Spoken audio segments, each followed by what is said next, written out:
लिखें। Sir sir गहरे समुद्रों में,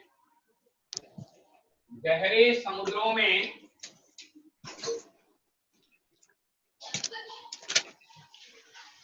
में गोताखोरी, गहरे समुद्रों में गोताखोरी करने वाले गोताखोर, करने वाले गोताखोर, गोताखोर जब जब समुद्र में नीचे की ओर जाते हैं, जब समुद्र में नीचे की ओर जाते हैं तो दाब में वृद्धि होने के कारण, दाब में वृद्धि होने के कारण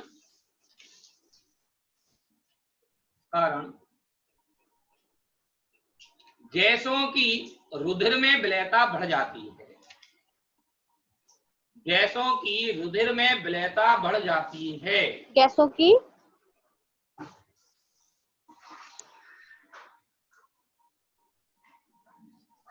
रुधिर में विलेयता बढ़ जाती है।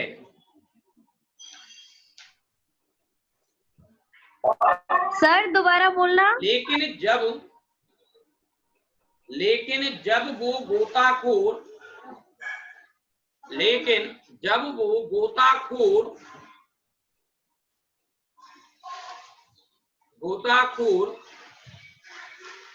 पुनः पृथ्वी तल की ओर आते हैं, पुनः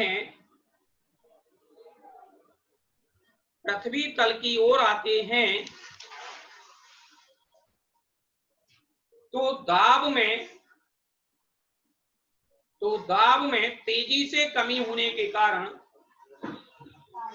तो दाब में तेजी से कमी होने के कारण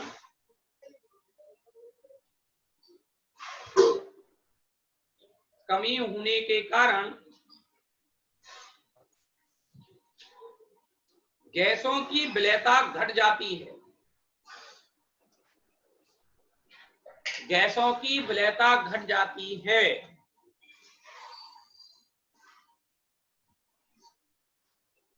और गैसें शरीर से बाहर निकलती है।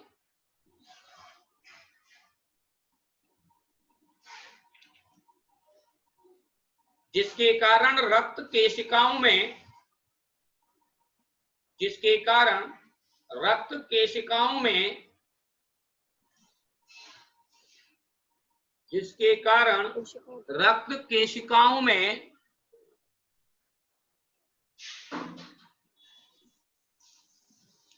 रक्त केशिकाओं में नाइट्रोजन गैस के बुलबुले बन जाती हैं, नाइट्रोजन गैस के बुलबुले बन जाते हैं,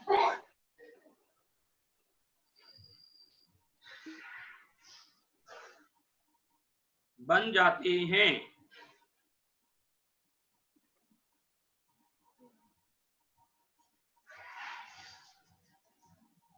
जो कि अत्यधिक दर्द का कारण होते हैं,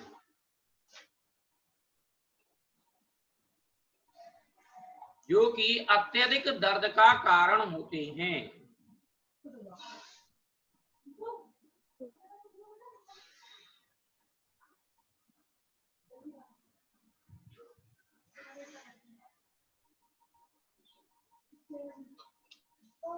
इसे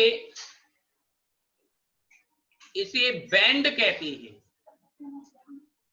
इसे बैंड कहते हैं।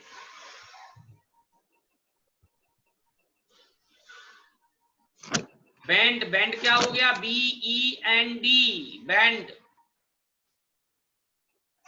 इसे बैंड कहते हैं।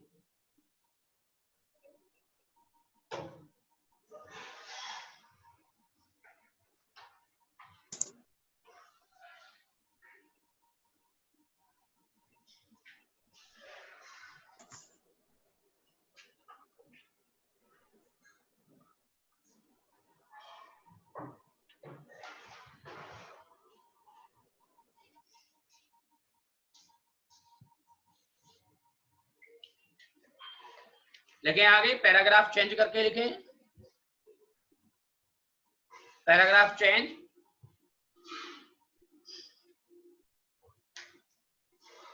लिखें, इससे बचने के लिए, इससे बचने के लिए गोताखोर, इससे बचने के लिए गोताखोर अपने साथ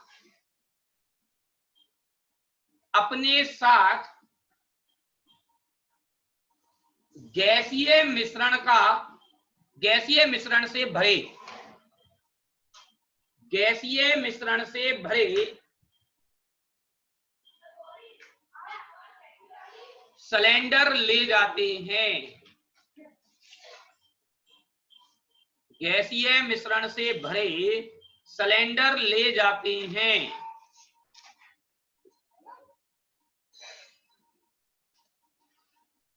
ले जाते हैं, जो कि हीलियम गैस से, जो कि हीलियम गैस से तनु किए हुए होते हैं,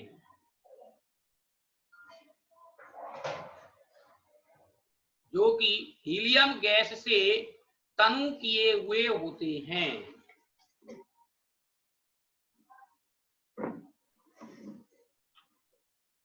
देखो बेटा, वो क्या करते हैं कि गैसीय मिश्रण लेके जाते हैं जिसमें कि हीलियम प्लस नाइट्रोजन गैस के बाद ऑक्सीजन उपस्थित हो।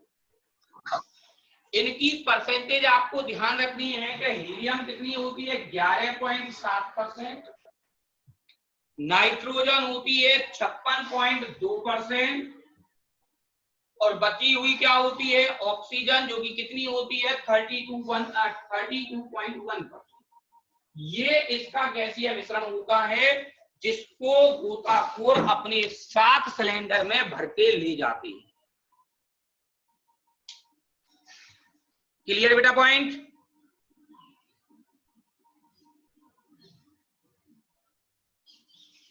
हाँ जी, बात क्लियर बेटा?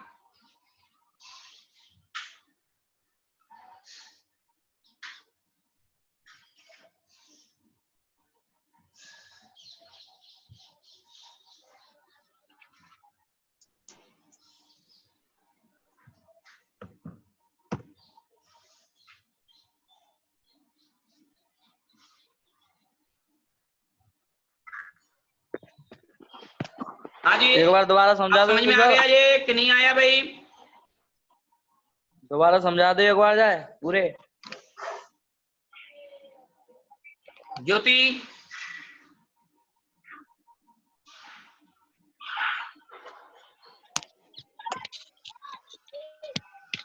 ज्योति। हाँ सर, आ गया।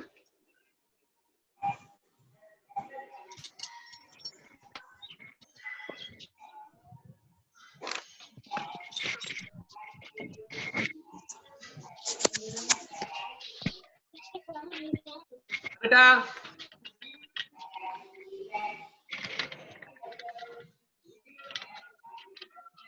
दिवाकर, हाँ सर। आवाज आ रही है सही? हाँ सर, आ रही है अब।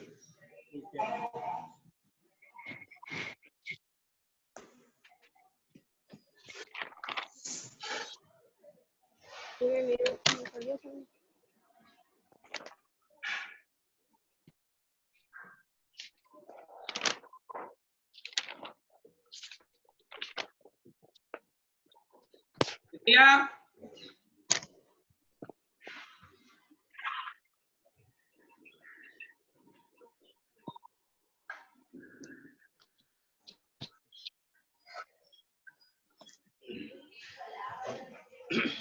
हाँ जी, अगला पॉइंट लिखें।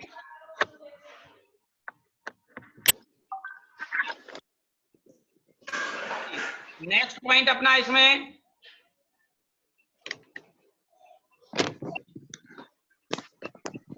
अब बेटा अगला पॉइंट इसके अपोजिट। अभी तक हमने क्या किया था, जितना हम किधर की तरफ गए थे? गोताखोरी करते समय नीचे की ओर गए थे। अब इसके विपरीत किधर चलते हैं? ऊपर की ओर।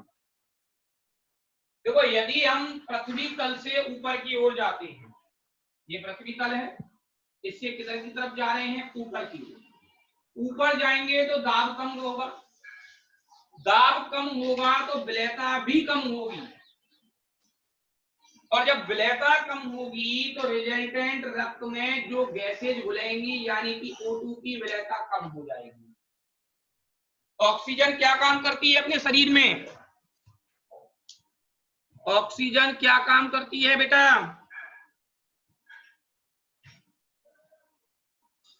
बोलो। सर सांस लेने में मददगार होती है। ऑक्सीजन क्या काम करती है कि ऑक्सीजन अपने शरीर में ऊर्जा प्रदान करने में काम आती है। यानी कि ऑक्सीजन गैस अपने शरीर में जो हमने खाना खाया है उसका दहन करती है, और उस दहन के आधार पर हमें क्या मिलती है? ऊर्जा मिलती है। तो कुल मिलाकर के ऑक्सीजन गैस का काम होता है शरीर को ऊर्जा प्रदान करना। जब हम यहां पर बात कर रहे हैं कि ये प्रेशर कम हुआ, प्रेशर कम होने पर O2 कम हो गई, O2 कम होगी तो अपने कोशिका और ऊतकों पर ऊर्जा कम मिलेगी, और ऊर्जा कम मिलेगी तो अपने मतलब स्पष्ट सोचने की क्षमता क्या हो जाती है? क्षीण हो जाती है, और इस बीमारी को कहते हैं एनॉक्सिया। क्या कहा जाता है इसको? एनॉक्सिया कहते हैं इसको।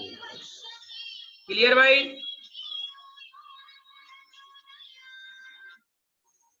हाँ।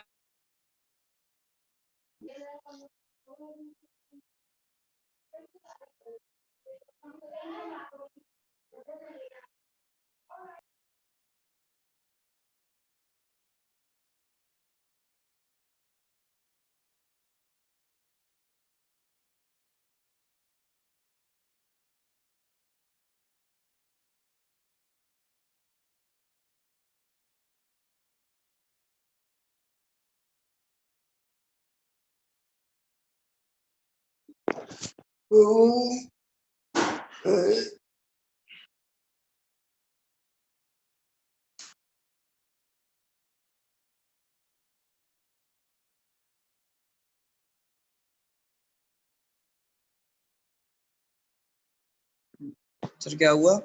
हाँ, समझ में आ गई बेटा बात? Yes sir. लिखो। जब जब जब व्यक्ति पृथ्वी तल से ऊपर की ओर जाता है तो दाब में कमी होने के कारण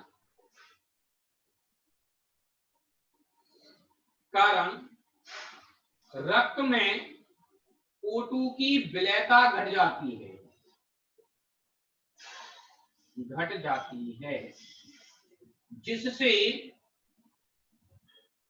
कोशिका तथा ऊतकों तक पर्याप्त ऊर्जा प्राप्त नहीं होती।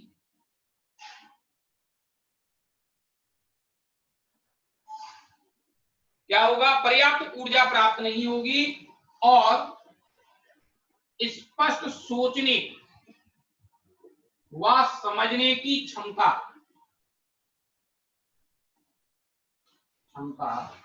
क्षीण हो जाती है।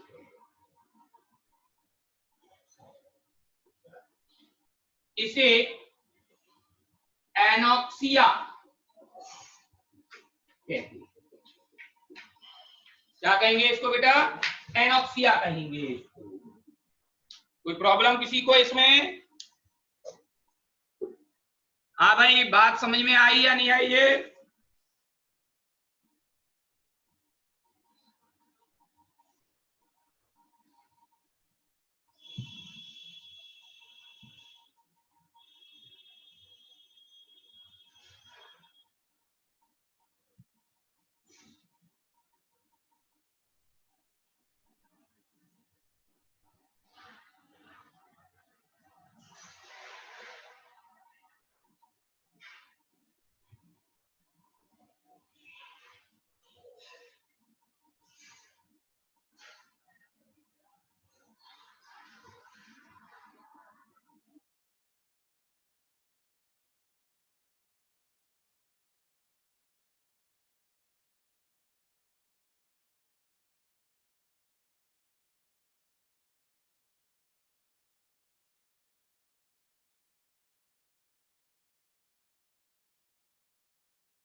लिख लिया होगा बेटा शायद।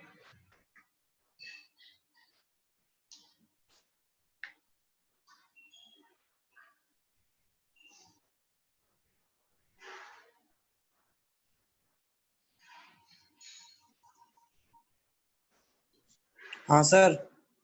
चलो नेक्स्ट।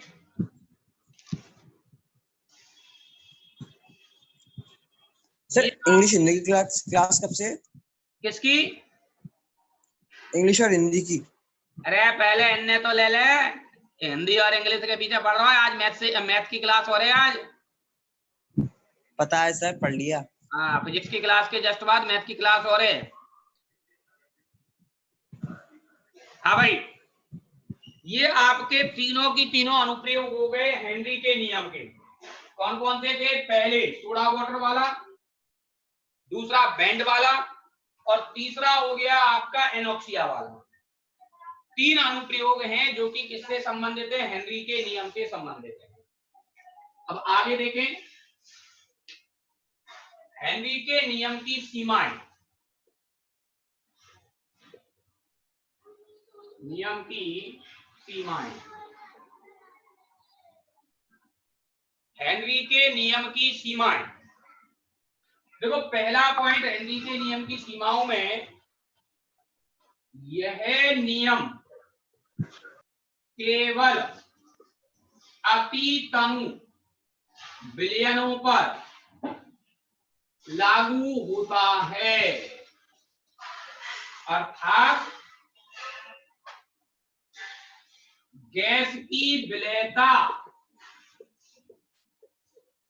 कम होनी चाहिए। हाँ बेटा, किस पर लगेगा हेनरी का नियम? जिसमें गैस की विलयता कम है। और गैस की विलयता कम का मतलब क्या चीज कम है? अवशोषण गुणांक कम है। अवशोषण गुणांक क्या होगा? जिसमें कम होगा उसी पर हेनरी का नियम लागू होगा। बात क्लियर भाई? हाँ जी, बात क्लियर बेटा? अब देखो, इसमें यदि अपन बात करें कि गैसों की विलयता कब कम होगी, सबसे पहले ताप का पॉइंट हमने लिखा था। ताप के आधार पर अभिक्रिया ऊष्माक्षेपी होती है। ऊष्माक्षेपी का मतलब क्या था? कि यदि हम ताप बढ़ाते तो विलयता क्या होती? घट जाती, विलयता कम होती। तो यानी कि ताप बढ़ाने पर विलयता कम होती है।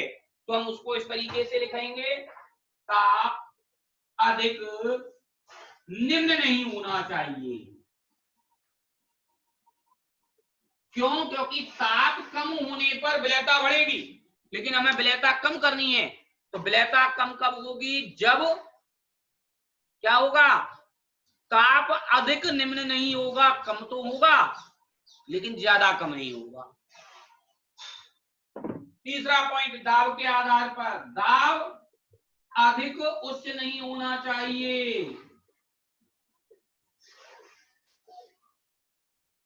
दाब क्या है? अधिक उच्च नहीं होना चाहिए।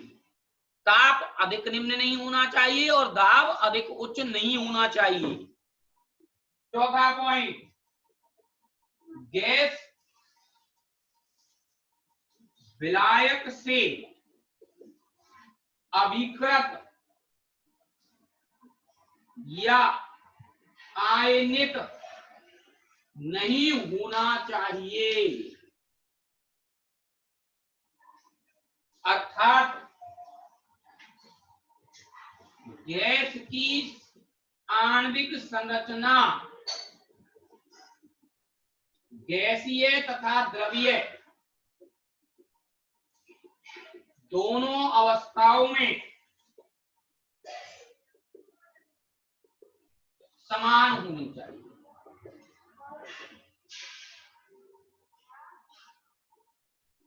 क्या होना चाहिए बेटा? जो इसमें आणविक संरचना होगी वो द्रव में और गैस में दोनों में एक जैसी होनी चाहिए, तभी हेनरी का नियम लगेगा। ये चार हेनरी की सीमाएं हैं जिनमें कि हेनरी का नियम लागू होगा। क्लियर भाई? लिखो इसको।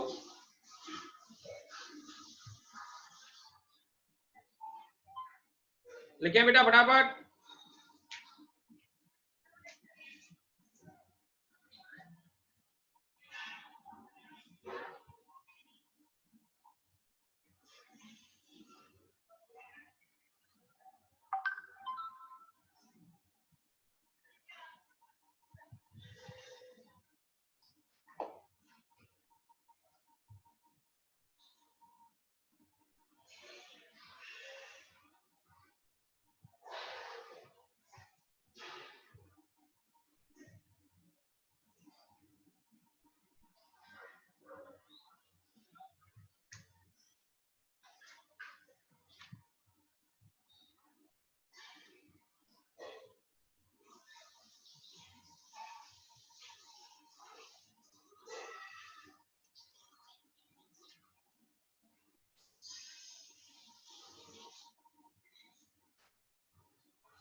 लिख लिया सर।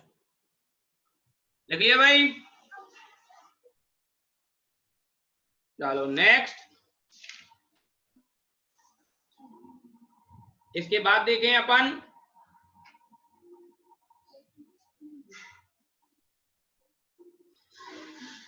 देखें, देखो ये अपने लिए हेनरी का नियम पूरा हो गया, यानी गैसों की द्रव में विलयता पूरी हो गई। अब अपने इस चैप्टर का इंपॉर्टेंट टॉपिक स्टार्ट हो रहा है। ध्यान रहे कि बोर्ड में निश्चित है कि अब जो हम टॉपिक पढ़ेंगे इस पर से क्वेश्चन आएगा। हम एक टॉपिक पढ़ेंगे अनुसंख्या गुणधर्म, जिसमें 4 टॉपिक हैं और चारों में से श्योर है कि एक क्वेश्चन आपके लिए आएगा ही आएगा। ठीक है, अणुसंख्यक गुणधर्म, अणुसंख्यक गुणधर्म।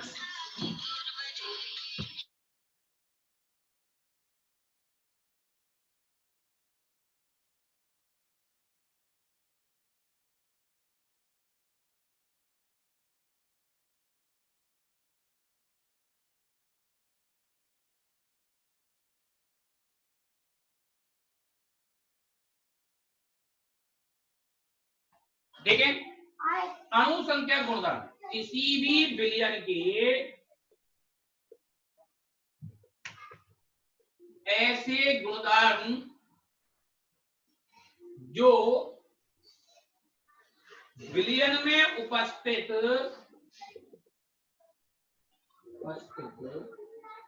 कणों की संख्या पर निर्भर करती है। अणुसंख्यक गुणधर्म कहलाता है। क्या कह रहे हैं आपसे कि किस पर निर्भर करेंगे? किसी भी विलयन में उपस्थित, किसी भी विलयन के ऐसे गुणधर्म जो विलयन में उपस्थित कणों की संख्या पर निर्भर करेंगे, उनको हम क्या कहते हैं? अणुसंख्यक गुणधर्म। अणु प्लस संख्या प्लस गुणधर्म, यानी कि अणुओं की संख्या पर निर्भर करने वाले गुण। टोटल यदि हम इनको देखें तो 4 प्रकार के ये गुणधर्म हैं। ध्यान रहे, चारों में से एक क्वेश्चन श्योरली आना है। देखें, पहला, वाष्प दाब में आपेक्षिक अवनमन। नंबर 2, क्वथनांक में उन्नयन। नंबर 3, हिमांक में अवनमन। नंबर 4, परासरण दाब।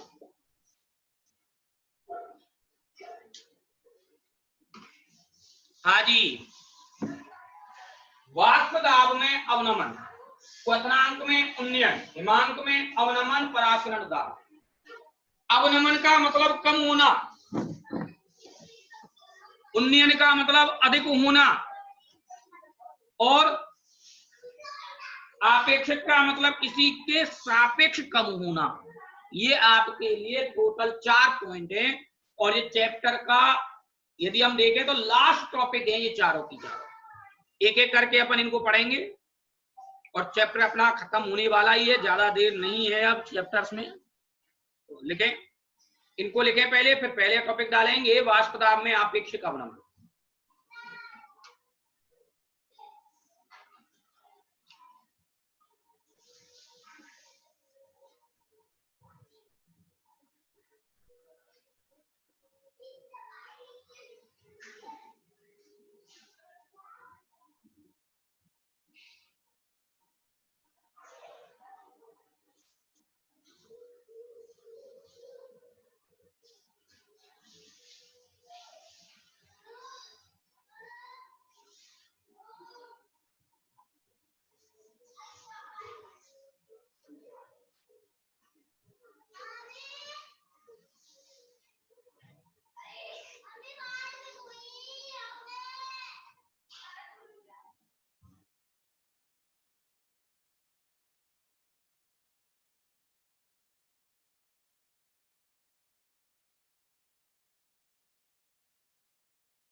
लिख लिया सर। हाँ जी, लिख लिया। तो नेक्स्ट टॉपिक लिखें अब अपना, वाष्प दाब में आपेक्षिक अवनमन। और बेटा साथ की साथ लिखते हुए चलना अब इसको।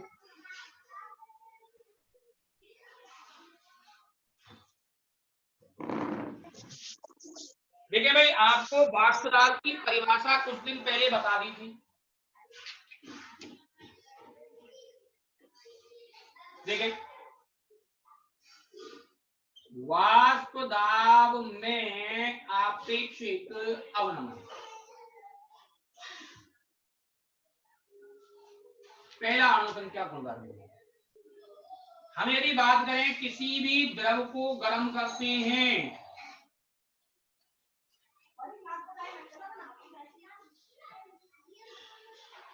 ये हमने कोई द्रव ले लिया, इसको हम गर्म कर रहे हैं, गर्म करेंगे भाप बनेगी, भाप जाके यहाँ टकराएगी, टकरा के नीचे गिरेगी।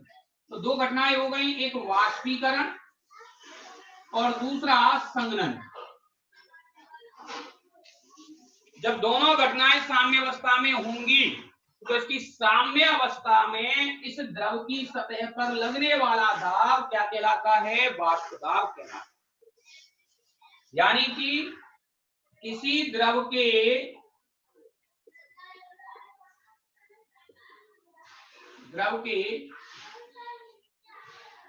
वाष्पीकरण तथा संघनन की साम्य अवस्था में संघनित द्रव बूंदों द्वारा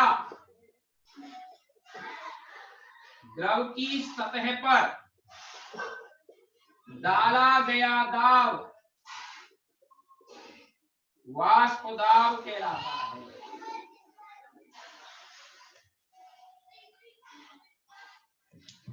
द्रव की सतह पर जो भी दाब डाला जाएगा वही दाब क्या होगा? वाष्प दाब होगा। बोलो भाई, इसमें डाउट बेटा किसी को? किसी को कोई प्रॉब्लम इसमें? सर एक बार आपसे कह रहे हैं जब हम द्रव को गर्म करेंगे वाष्पीकरण होगा, वाष्पीकरण के बाद उसका संघनन होगा। तो एक अवस्था ऐसी आएगी जिसमें वाष्पीकरण और संघनन के मध्य साम्य अवस्था आ जाएगी। उस साम्य अवस्था में जो द्रव की सतह पर, इस द्रव की सतह पर जो भी दाब लगेगा उसी दाब को क्या कहा जाएगा? वाष्प दाब कहा जाएगा। ठीक है सर। लिखो इसको, परिभाषा को फटाफट।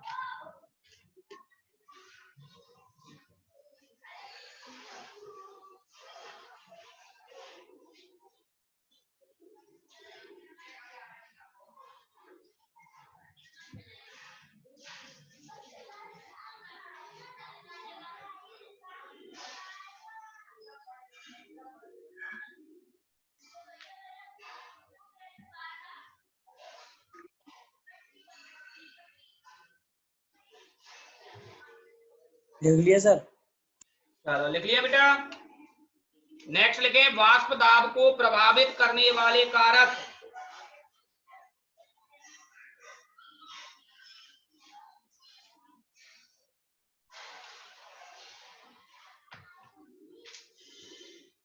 वाष्प दाब को प्रभावित करने वाले कारक।